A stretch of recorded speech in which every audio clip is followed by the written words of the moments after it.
कथं सन्ति भवन्तः आशासे भवन्तः कुशलिनः सन्ति।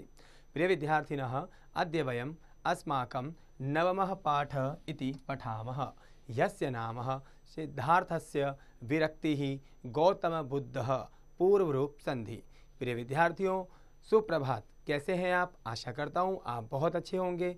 आइए हम आज का पाठ 9 पाठ का नाम है सिद्धार्थ की विरक्ति गौतम बुद्ध। अर्थात प्यारे विद्यार्थियों, इस पाठ में हम पढ़ेंगे महात्मा गौतम बुद्ध के बारे में, जिनके जीवन में एक बहुत बड़ा बदलाव आता है और किस प्रकार वो एक राजा के पुत्र से एक सन्यासी का रूप धारण कर लेते हैं। आइए इस पाठ को हम पढ़ते हैं और उनके जीवन के विषय में जानने का प्रयास करते हैं। हमारी पंक्ति है, पुरा नेपाल देशे शाक्यः जाते नृपः शुद्धोधनः आसीत्। प्यारे विद्यार्थियों, इस पंक्ति का अर्थ है पुरा अर्थात प्राचीन समय में, पहले के समय में नेपाल देश के शाक्य जाति में नृपः शुद्धोधन आसीत, एक शुद्धोधन नाम के राजा हुए थे। प्यारे विद्यार्थियों, हमें यहाँ ध्यान रखना है कि कभी भी किसी भी कथा या कहानी या किसी भी वाक्य के प्रारंभ में यदि पूरा शब्द जोड़ दिया जाता है तो उसका अर्थ होता है प्राचीन काल, पहले का समय। सिद्धार्थः तस्य पुत्रः आसीत्, सिद्धार्थ उनके पुत्र थे। तस्य यहाँ कौन है? ये सर्वनाम शब्द है। शुद्धोधनस्य, शुद्धोधन के पुत्र का नाम था सिद्धार्थ। प्यारे विद्यार्थियों, आगे कहा कि माया देवी अस्य जनन्याः नाम आसीत्, अर्थात उनकी माता का नाम था माया देवी। सप्तेभ्य दिनेभ्य अनंतरम तस्य जननी परलोकम आगच्छत, अर्थात 7वें दिन यानी कि जब उनका जन्म हुआ और जन्म के 7वें दिन उनकी माता माया देवी का निधन हो गया था। तदा तस्य विमाता गौतमी तम अपालयत, और उसके बाद उनकी जो विमाता अर्थात जिन्होंने पालन किया है, उनकी जो माता है, उन्होंने गौतमी ने उनका पालन किया था। प्राप्ति यौवने यशोधरा नामनी कन्या तस्य पत्नी अभूत, अर्थात प्राप्ते यौवने, जब वे युवा अवस्था में आए, यशोधरा नामनी कन्या, यशोधरा नाम की कन्या से उनका विवाह हुआ था। तस्य पुत्रस्य नाम राहुल आसीत, और उनके पुत्र का नाम था राहुल। सिद्धार्थः जन्मजात मेधावी आसीत, सिद्धार्थ जन्मजात से ही अर्थात जन्म से ही बड़े प्रभावशाली छात्र थे। सह अचिरेण 18 विद्याः सर्वा कलाः च प्राप्तवान, उन्होंने बहुत जल्दी सभी 18 विद्याओं का ग्रहण कर लिया था। सह शस्त्र चालने अपि निपुणः आसीत्, और वे शस्त्र और शास्त्र चलाने में भी निपुण थे। सह योग्यः राजकुमारः आसीत्, वे एक बहुत अच्छे योग्य राजकुमार थे। परम संसारस्य व्यवहारे लिप्तः न अभवत्, परंतु वे संसार के व्यवहार में अर्थात सांसारिक चीजों में लिप्त नहीं थे। एते संसारस्य भोगाः नश्वराः सन्ति इति तस्य भावना आसीत्। कहते हैं कि एते संसारस्य भोगाः नश्वराः सन्ति, ये संसार की जितनी भी चीजें हैं वो नश्वर है, अर्थात नष्ट होने वाली है। इति तस्य भावना आसीत, ऐसी उनकी मन की भावना थी कि संसार के जितने भी भोग्य योग्य वस्तुएं हैं वे सभी नष्ट होने योग्य हैं, अर्थात वे एक ना एक दिन किसी प्रकार से नष्ट हो जाएगी। आगे क्या कहा?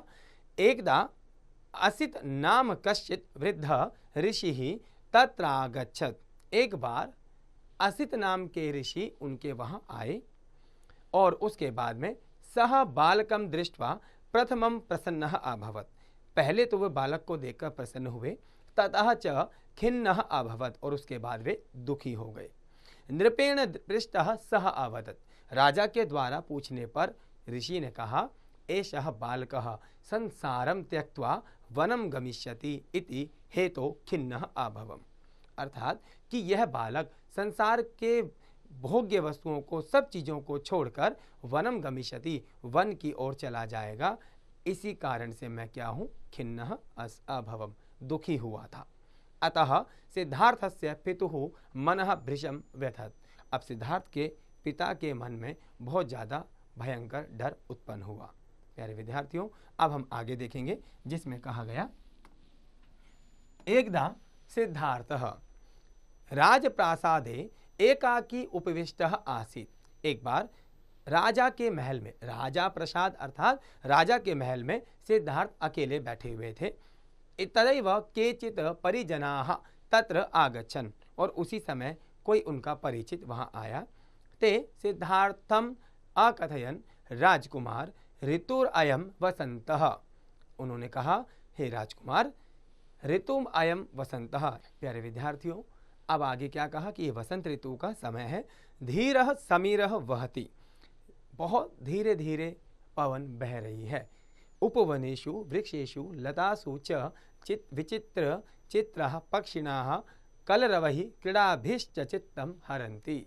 इस वसंत ऋतु में जंगलों के अंदर, वृक्षों के ऊपर, लताओं के ऊपर चित्र विचित्र अर्थात बड़े अन्य अन्य प्रकार के जो पक्षी हैं, कलरवही अर्थात बहुत सुंदर आवाज़ें निकालते हैं। कलरवही कहते हैं पक्षियों की आवाज़ को।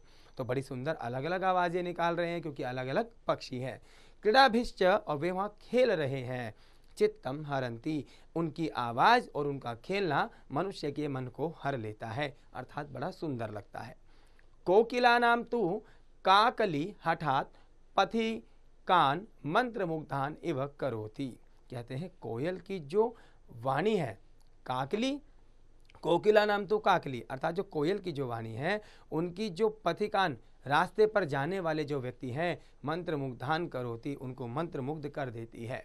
वस्तुतः भ्रमणयो योग्यम अयम कालः, वास्तव में ये जो समय है ये भ्रमण के योग्य है, घूमने के योग्य है। एतद् श्रुत्वा सिद्धार्थस्तु उपवनेषु विहाराय निश्चयम् अकरोत्, और ऐसा सुनकर सिद्धार्थ ने घूमने के लिए, जंगल में जाने के लिए, घूमने के लिए निश्चय किया। सुद्धोधनः राजकर्मचारिणः आदिशत् यन मार्गेषु कुत्रापि कोऽपि आर्तो न जनो भवेत् येन कुमारस्य चित्ते ग्लानि स्यात्। प्यारे विद्यार्थियों, अब उसके बाद जब उनका मन हुआ घूमने का, तो राज कर्मचारियों को आदेश दिया गया कि मार्ग में किसी भी प्रकार का कोई भी आर्त अर्थात बाधाएं न उत्पन्न हो, जिससे कुमार के चित्त को ग्लानि हो, अर्थात उनको ऐसा एहसास ना हो जिससे उनका सांसारिक मोह भंग हो जाए। राजकुमारः सिद्धार्थः पितुः आज्ञां प्राप्य स्वर्णमय रथे उपाविशत्, और राजकुमार सिद्धार्थ ने वहाँ पर पिता की आज्ञा ली और स्वर्णमय रथ पर बैठ गए। सारथी ही राजमार्गे रथम अचालयत, और सारथी ने राजमार्ग पर अपना रथ चला दिया। कहते हैं, अतः सावधानेषु अपि राजकर्मचारीषु देव मायाया कश्चित् जरया अभिभूतो नरः कंपमानः मार्गे आगच्छत्। बड़ी सावधानी से चलते हुए भी, या ये कह सकते हैं कि राजकुमारों के जो चलने का जो रास्ता है उस पर कर्मचारियों के द्वारा बड़ा ध्यान रखे जाने पर भी जरया अभिभूत अर्थात वृद्ध अवस्था से जो पीड़ित है ऐसा बुजुर्ग कोई नर व्यक्ति कंपमानः कांपता हुआ उस मार्ग पर चलता जा रहा था, अर्थात एक ऐसा व्यक्ति उनको रास्ते पर दिखाई दिया जो शरीर से वृद्ध है और उसका शरीर कांप रहा है। अब कहते हैं, कुमारस्तु तम तम तथा क्षीणम दुर्बलम दृष्टिम जरा पलितम केशम नतपृष्ठम कंपमानम देह यष्टिम च दृष्ट्वा उद्विग्नः सह सूतम अपृच्छत। अब कहते हैं कि जब इतना ध्यान रखने पर भी उन्होंने देखा कि भाई किस प्रकार से उनकी दशा है। कुमारस्तु, कुमार के तो क्या हुआ, ऐसी अवस्था, तम क्षीणम दुर्बलम दृष्टि, उसके क्षीण शरीर को, दुर्बल कमजोर दृष्टि को अर्थात उसकी कमजोर नेत्रों को, जरा पलितम, जिस बुढ़ापे के कारण, पलित मतलब सफ़ेद अर्थात बुढ़ापे के कारण सफ़ेद हो गया है, सफ़ेद हो गए हैं बाल जिसके, केशम बाल, नत पृष्ठम अर्थात नाखून जो है वो किस प्रकार, नत अर्थात झुक गए हैं, पृष्ठम मतलब पीठ अर्थात जिसकी पीठ झुक गई है, जो झुक कर चल रहा है। कंपमानम देह यष्टिम, और कांपती हुई शरीर की दृष्टि जब उन पर पड़ी तब उद्विग्न मनः सन सूतम अपृच्छत, उन्होंने सूत से पूछा, भो सूत कह एषः विकृत देह दंडाश्रयेण चलति, यह कौन है जो विकृत देह अर्थात तिरछी हो गई है, मुड़ गई है, जिसकी देह ऐसा डंडे के द्वारा जो चल रहा है, यह कौन है। किम स्वभावतः एव अयम एतादृशः उत विक्रियैषाः, क्या ये स्वभाव से इसी प्रकार है या ये मुड़ गया है। सूतो अपि, सूत भी देवम आयया मुग्धमति किम कथनीयम किम च न कथनीयम इति अजनान सर्वम स्पष्टम एव आकथयत्। अब देव भी जो सूत है वो देव माया देव की माया के अनुसार क्या कहूँ और क्या ना कहूँ, इस मनोदशा में वह व्यक्ति जो है सब कुछ सर्वम स्पष्टमेव आकथयत्, उन्होंने वहां पर सब कुछ स्पष्ट कह दिया। उन्होंने कहा, सो अवदत् राजकुमार एषः वृद्धावस्थायाः प्रभावः वृद्धावस्था रूपम बलम च नाशयति। उन्होंने कहा, ये वृद्ध अवस्था का प्रभाव है, वृद्ध अवस्था रूप और बल अर्थात आपकी सुंदरता और आपकी ताकत दोनों को नष्ट कर देती है। एषः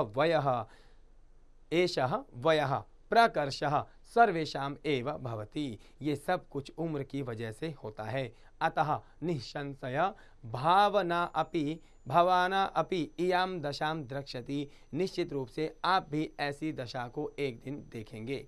सह एकम वृद्धम एकम रुग्णम एकम शवम च आपश्यत, उन्होंने एक वृद्ध को देखा, एक रुग्ण व्यक्ति अर्थात बीमार व्यक्ति को देखा, एकम शवम च आपश्यत, उन्होंने एक शव अर्थात उन्होंने अपने जीवन में 3 चीज़ों को देखा है, एक वृद्ध व्यक्ति को, एक रुग्ण व्यक्ति को और एक शव अर्थात जिसकी अंतिम यात्रा निकाली जा रही थी उनको देखा। किम अह अपि एवं भविष्यामि इति एतत् चिंतयित्वा सह संसारात् विरक्तः अभवत्। अब उन्होंने ये सोचा, क्या मैं भी इस प्रकार अहमपि, मैं भी ऐसा हो जाऊंगा, ये सोचकर संसार से वो विरक्त हो गए, जिसका डर उनके पिता को था। और जैसा कि ऋषि द्वारा सन्यासी द्वारा पहले ही निर्देश दे दिया गया था कि ये व्यक्ति संसार की मोह माया को छोड़कर वन में चला जाएगा। अत्र हेतोः एकस्यां रात्रौ राज्य भोगान त्यक्त्वा सह वनम प्रति प्रस्थितः, और वे एक रात में राज्य की भोग्य की वस्तुओं को त्यक्त्वा छोड़कर सह वनम प्रति प्रस्थितः, वो वन की ओर चले गए। वनम गत्वा सह घोरम तपः कृतवान, और वन में जाकर उन्होंने घोर तप किया। तपः कुर्वन् एकस्मिन् दिने फाल्गुन नद्याः तीरे पिप्पल वृक्षस्य मूले सह अतिष्ठत्, अर्थात तप करते हुए एक दिन फाल्गुन नदी के किनारे एक पीपल के पेड़ के मूल अर्थात जड़ के पास बैठकर उन्होंने तप किया। अत्रैव सह तत्वज्ञानम अलभत, और उन्होंने यहीं बैठकर तत्वज्ञान प्राप्त किया था। ज्ञान प्राप्ते पश्चात सह बुद्ध इति नामना संसारे ख्यातः, और जब उन्होंने ज्ञान प्राप्त कर लिया उसके पश्चात बुद्ध इसी नाम से वो संसार में ख्यातः प्रसिद्ध हुए। अनंतरम तस्य स्थानस्य नाम बोधगया अभवत्, और उसके बाद से उस स्थान का नाम बोधगया रख दिया गया। तस्य वृक्षस्य नाम बोधि वृक्षः अभवत्, और उनके उस वृक्ष का नाम भी बोधि वृक्ष रख दिया गया। बुद्धस्य मते अहिंसा भूतदया सत्यम अस्तेयम शरणागत परित्राणम च इति प्रमुखा सिद्धांतः आसन। कहते हैं बुद्ध के मत अहिंसा अर्थात उनका मत था कि अहिंसा होनी नहीं चाहिए, हिंसा नहीं होनी चाहिए, अहिंसा होनी चाहिए अर्थात अहिंसा का भाव होना चाहिए। भूत दया सत्यम, हमें सत्य का पालन करना चाहिए। अस्तेयम, चोरी नहीं करनी चाहिए। शरणागत परित्राणम, जो शरण में आया हुआ है उसकी रक्षा करनी चाहिए। ऐसे प्रमुख सिद्धांतों पर उन्होंने अपने विचार प्रस्तुत किए। सह तपस्यायाम मध्यम मार्गम श्रेयांशम मन्यते स्म, और वे सभी क्या मानते थे कि ये सभी तपस्याया माध्यम अर्थात तपस्या के माध्यम से ही हम कल्याण के मार्ग को प्राप्त कर सकते हैं। प्यारे विद्यार्थियों, अब कहते हैं इसमें कि बौद्ध धर्म संसारे प्रसृतः आसीत्, बौद्ध धर्म संसार में फैल चुका था। वर्तमान काले अपि अनेकेषु देशेषु अस्य धर्मस्य अनुयायिनः विद्यन्ते, आज भी देश और विदेश में इनके अनुयायी हैं। वहाँ पर कहते हैं कि अहिंसा, विचार शुद्धि, कर्मशुद्धि च बौद्ध धर्म से सारो अस्ति। अर्थात अहिंसा का मार्ग विचार की शुद्धि है, अहिंसा का मार्ग कर्म की शुद्धि है, ऐसा बौद्ध धर्म का सार है। आइए अब हम आगे देखते हैं। प्यारे विद्यार्थियों, अभ्यासः अर्थात उच्चारणम कुरुत अर्थम च स्मरत। यहाँ शब्दार्थ दिए गए हैं, आइए हम सभी मिलकर इनका उच्चारण करते हैं और स्मरण करते हैं। पहला जो शब्द है विरक्तः अर्थात वैराग्य। खिन्नः दुखी, एकाकी अकेला, अचिरेण जल्दी, परिजनाः नौकर चाकर अर्थात जो सेवा करने वाले हैं। जरया जरा बुढ़ापे से, कंपमानः कांपता हुआ, निपुणः दक्षः, अनुचरः सेवक। उत अथवा उभयत दोनों ओर, मुग्धामति मोहयुक्त बुद्धि वाला, उपदिष्ट बैठा हुआ, अजानत न जानता हुआ, भृशम अत्यधिक, विक्रिया विकार रोग, आर्तः पीड़ित, कथनीयम कहना चाहिए। अवर्तीय उतरकर, वयः प्रकर्षः बुढ़ापा, नश्वराः नाश होने वाला, पृष्ठः पूछने पर, परलोक मृत्यु प्राप्त करना, काकली अर्थात कोयल की आवाज़, अव्यथत अर्थात दुखी हुआ, जरा पलित केशम बुढ़ापे से पके बाल। प्यारे विद्यार्थियों, यहाँ पर NEP पर आधारित बहुत ही सुंदर रोचक अभ्यास कार्य दिया गया है, पाठ अवबोधनम। आइए आप और हम मिलकर इसको हल करते हैं। पहला एक पदेन उत्तरता, एक शब्द में उत्तर दें। क सिद्धार्थस्य पितुः नाम किमासीत्, सिद्धार्थ के पिता का क्या नाम था। बिल्कुल सही उत्तर दिया आपने, उनके पिता का नाम था शुद्धोधनः। ख कति दिनेभ्य अनंतरम तस्य जननी परलोकम आगच्छत, षड सप्त तो विकल्प है, बिल्कुल सही कहा आपने। 7वें दिन उनके पिता जो माता है उनका देहांत हो गया था। ग असित कह आसित अर्थात असित कौन थे, वृद्धः ऋषि, कंपमानः वृद्धः, बिल्कुल सही कहा, वृद्धः ऋषि अर्थात वो एक ऋषि थे, इस नाम के ऋषि उनके घर आए थे जिन्होंने ये भविष्यवाणी की थी। घ सिद्धार्थ केन नामना संसारे प्रख्यातो अस्ति अर्थात सिद्धार्थ किस नाम से संसार में प्रसिद्ध है। बिल्कुल सही उत्तर दिया आपने, बुद्ध इति नामना। अंग अब कहते हैं वृद्धावस्था किम नाशयति, वृद्धावस्था क्या नाश कर देती है। रूपम बलम अथवा बलम शरीरम च, वृद्धावस्था आपका रूप और आपकी ताकत बल, बिल्कुल सही उत्तर दिया आपने, दोनों को नष्ट कर देती है। प्यारे विद्यार्थियों, 2 पूर्ण वाक्य न उत्तरता, पूर्ण वाक्य में उत्तर दीजिए। यहाँ पर है क सिद्धार्थस्य जनकौ कौ आसीत, यहाँ पर आपने अभी पाठ पढ़ा है, हमने पाठ में ये अभी विचार एक दूसरे के सामने साझा किए हैं, तो पाठ के आधार पर इन सभी प्रश्नों का उत्तर आप स्वयं देंगे। सिद्धार्थस्य जनकौ कौ आसीत, सिद्धार्थ के माता पिता कौन थे। ख शुद्धोधन राजकर्मचारिणः किम आदिशत, शुद्धोधन ने राजकर्मचारियों को क्या आदेश दिया। ग वृद्धस्य कीदृशी अवस्था आसीत, वृद्ध की कैसी अवस्था थी। घ सिद्धार्थः तत्वज्ञानम कुत्र आलभत अर्थात सिद्धार्थ ने तत्वज्ञान कहाँ प्राप्त किया। ग सिद्धार्थस्य विवाह कया सह अभवत, सिद्धार्थ का विवाह किसके साथ हुआ था। आगे कहा च सिद्धार्थ सूतम किम अपृच्छत अर्थात सिद्धार्थ ने सूत से क्या पूछा।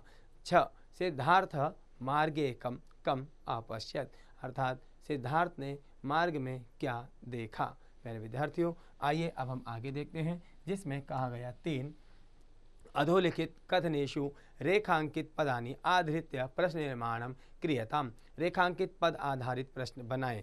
क यहाँ पर पहला रेखांकित शब्द है मेधावी, तो इसका सही उत्तर होगा सिद्धार्थः जन्मजातः किम आसीत, बिल्कुल सही, किम यहाँ इसका सही उत्तर। ख सिद्धार्थः रेखांकित शब्द है, तो यहाँ पर ये एक वचन में है, बिल्कुल सही उत्तर दिया आपने। कह अर्थात कह शुद्धोधन से पुत्र आसीत। ग सिद्धार्थस्य जनया नाम माया देवी आसीत, बिल्कुल सही। किम, जब हम प्रश्न पूछते हैं और वो नाम हो तो वहाँ पर किम लिखते हैं। घ यहाँ पर कहते हैं प्राप्ते यौवने यशोधरा नामनी कन्या तस्य पत्नी अभूत। अब यहाँ यशोधरा है, यानी कि किसके द्वारा, किम, तो यहाँ आएगा केना, बिल्कुल सही उत्तर ग। एकदा सिद्धार्थ राजप्रासादे एकाकी उपविष्टः आसीत्, विकल्प है कुत्र, कदा, कस्मिन्, तो बिल्कुल सही, राजप्रासादे स्थानवाचक है तो हम कहेंगे कुत्र, बिल्कुल सही। च सिद्धार्थः मार्गे एकं कंपमानं वृद्धम अपश्यत्, कंपमानं वृद्धम, बिल्कुल सही, कम, यहाँ पर जो विभक्ति प्रश्नवाचक में होगी वही उसके उत्तर में। प्यारे विद्यार्थियों, अब हम पढ़ेंगे व्याकरण आधृत्य प्रश्नानि 4। अधोलिखित पदानाम द्वे द्वे पर्याय पदे लिखत, निम्न शब्दों के दो दो पर्याय वाची लिखे। नृपः, पिता, माता, संसार, पत्नी, पुत्रः। प्यारे विद्यार्थियों, हमने इसके विषय में पाठ में पढ़ा है। आप स्वयं अपनी समझ से, अपने सहपाठियों की सहायता से और गुरुजनों की सहायता से इन सभी शब्दों के दो दो पर्यायवाची लिखने का अभ्यास करें। अब हम आगे देखेंगे, जिसमें कहा अधोलिखित पदानाम प्रकृति प्रत्यय विभाज्यताम, नीचे लिखे पदों के प्रत्यय बनाइए। दृष्ट्वा दृश्य धातु कत्वा प्रत्यय, पृष्ठः पृच्छ धातु कतः प्रत्यय, चिंतयित्वा अर्थात चिंत धातु कत्वा प्रत्यय, श्रुत्वा श्रु धातु कत्वा प्रत्यय, त्यक्त्वा त्यज धातु कत्वा प्रत्यय, उपविष्टः उपसर्ग है विष धातु कतः प्रत्यय, गत्वा गम धातु कतः प्रत्यय, कत्वा प्रत्यय। प्यारे विद्यार्थियों, अब हम आगे देखेंगे 6। संधि विच्छेद क्रियताम, अर्थात संधि विच्छेद करें। कुत्रापि, यहाँ पर दो शब्द हैं, कुत्र जमा अपि, को अपि कह जमा अपि, कश्चित् कह जमा चित्, वृद्धावस्था वृद्ध अवस्था, कस्यापि कस्य जमा अपि, शरणागतवान शरण आगतवान। आइए अब हम आगे देखते हैं। 7। कोष्ठगत अंतर्गतेन शब्देन सह समुचिता विभक्तिम प्रयुज्य वाक्य पूर्ति क्रियताम, उचित शब्द रूप बनाकर रिक्त स्थानों की पूर्ति कीजिए। क वृक्षस्य नाम डैश आसे अभवत, अर्थात बोधि वृक्ष। प्यारे विद्यार्थियों, पाठ में आए इन सभी शब्दों का प्रयोग हमने सीखा है। आप उनके आधार पर, अर्थात पाठ में बोधि वृक्ष, इनका प्रयोग विभक्ति के रूप में किया गया है, तो पाठ के आधार पर इस पंक्ति को आप वहां से ढूंढें और पंक्ति स्वयं पूरी करें। ख सह डैश व्यवहारे लिप्तः न अभवत, संसार, इसमें विभक्ति लगानी है और वाक्य पूरा करना है। पाठ के अंदर हम इस पर विचार कर चुके हैं। आइए अब हम आगे देखेंगे, जिसमें कहा ग एकस्याम डैश सह वनम प्रति प्रस्थितः रात्रि, विभक्ति लगाएं, वाक्य पूरा करें। घ मनसा वाचा कर्मणा डैश पालनम कुर्यात् अहिंसा, ङ ज्ञान प्राप्तेः पश्चात् सह बुद्धः इति नाम्नः डैश ख्यातः संसार, विभक्ति लगाएं और वाक्य पूर्ण करें। च सिद्धार्थः उपवनेषु डैश निश्चयम् अकरोत् विहार, छ पिप्पल वृक्षस्य डैश सह अतिष्ठत् मूल, यह मूल शब्द है, इसका विभक्ति में प्रयोग करना है और वाक्य पूरा बनाना है। आइए अब हम आगे देखते हैं। 8 वाक्यानि शुद्धम कुरुता, अर्थात वाक्यों को शुद्ध कीजिए।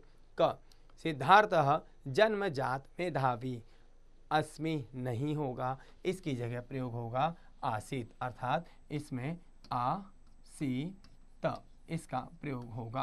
प्यारे विद्यार्थियों, ऐसे ही ख धीरः समीरः चलतः, अर्थात धीर समीरः वहति, ये पाठ के आधार पर दिए गए वाक्य हैं जहाँ पर क्रिया गलत लिखी गई है।